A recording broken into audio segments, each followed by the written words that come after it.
नमस्कार मित्रांनो, स्वागत आहे सर्वांचं ग्रीनगुड ॲग्री आपल्या मराठी यूट्यूब चॅनलमध्ये। तर मित्रांनो, आजच्या व्हिडिओमध्ये मी तुम्हाला आणखी एक नवीन अपडेट सांगणार आहे। तर आज जवळजवळ तारीख आहे 9 जून। अपडेट आहे जवळजवळ 6 ते 7 तारखेचा। तब्येत बरी नसल्यामुळं हा अपडेट मला लवकर देता आला नाही, पण तरीसुद्धा तुम्ही याच्यामध्ये बदल करू शकता। तर साधारणतः 6 जून 7 जूनच्या दरम्यान जवळजवळ कापूस बियाणं जे आहे ऑलमोस्ट संपलेलं आहे। खास करून जे अलॉटमेंट केलेलं होतं गव्हर्नमेंटचं, तर त्या गव्हर्नमेंटच्या अलॉटमेंटनुसार जवळजवळ बरेचसे वाणं संपत आलेली आहेत। काही प्रमाणात जी वाण आहेत की जे शेतकऱ्यांनी सुरुवातीला घेतले नाहीत, तर तीच वाण फक्त शिल्लक आहेत।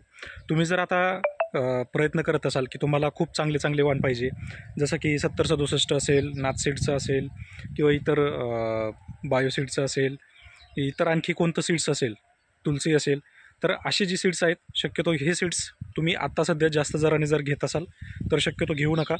कारण मुळात हे सीड्सचा स्टॉक जो आहे हा संपलेला आहे। गेल्या 10 दिवसामध्येच बरेचसे स्टॉक हे संपुष्टात आलेत आणि त्याच्यानंतर आता परत नवीन स्टॉक येणार नाही आहेत। ही अपडेटसुद्धा काही डीलरकडून पण मला मिळाली, ज्याच्याकडून आपण स्वतः पण काही बियाणं घेतलेलं आहे सुरुवातीला। तर सांगायचं एवढंच आहे की शक्यतो बियाणं जे आहे आता मार्केटमध्ये जे तुम्हाला सहज अवेलेबल होतं आहे तेच बियाणं घ्या।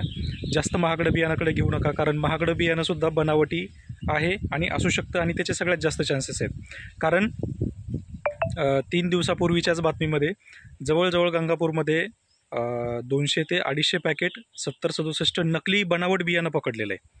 म्हणजे ओरिजिनल बियाणं पण नाही आहे, नकली बनावट पकडलेलं आहे। त्यामुळे शक्यतो वाणामध्ये कॉम्प्रोमाइज हे करावं लागणार आहे। जे वाण तुम्हाला BG2चे वाण मिळत आहेत ते वाण लावून घ्या। मग त्यामध्ये फक्त कालावधी किंवा आपल्या जमिनीसाठी कोणतं सुटेबल आहे हे पहा आणि त्यानुसार लागवड करा।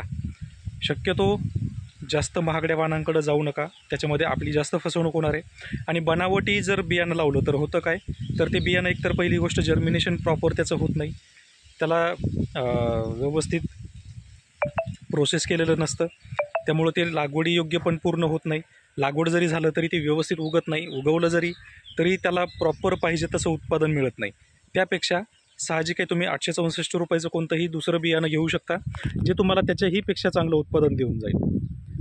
तर हा अपडेट मुळात 2 ते 3 दिवस अगोदरच यायला पाहिजे होता, पण तब्येत भरपूर जास्त खराब असल्यामुळं मला अपडेट देता आला नाही। त्यासोबतच तुम्ही व्हिडिओ पण पाहिला असेल की व्हिडिओसुद्धा मला देता आलेला नाही आहे। परंतु शक्यतो कापूस लागवड तुम्हाला जर करायची असेल तर बियाणं जे तुम्हाला सहजरित्या अवेलेबल होतं आहे असेच बियाणं घ्या आणि तेच बियाणं लावा, त्यामध्येच तुमचा चांगला फायदा होईल। त्यासोबतच महत्त्वाच्या अपडेटसाठी किंवा इतर जे काही माहिती आहे, तर ही माहिती आपली पूर्ण चॅनलवर दिलेली आहे। तुम्ही जाऊन सगळी माहिती पाहू शकता, ज्यामध्ये तण व्यवस्थापन असेल, खत व्यवस्थापन असेल किंवा बियाण्याची निवड असेल, बियाण्याची लागवड पद्धत असेल, ही सगळीच माहिती तुम्हाला चॅनलवर दिलेली आहे। तुम्ही जाऊन नक्की पाहू शकता। तसेच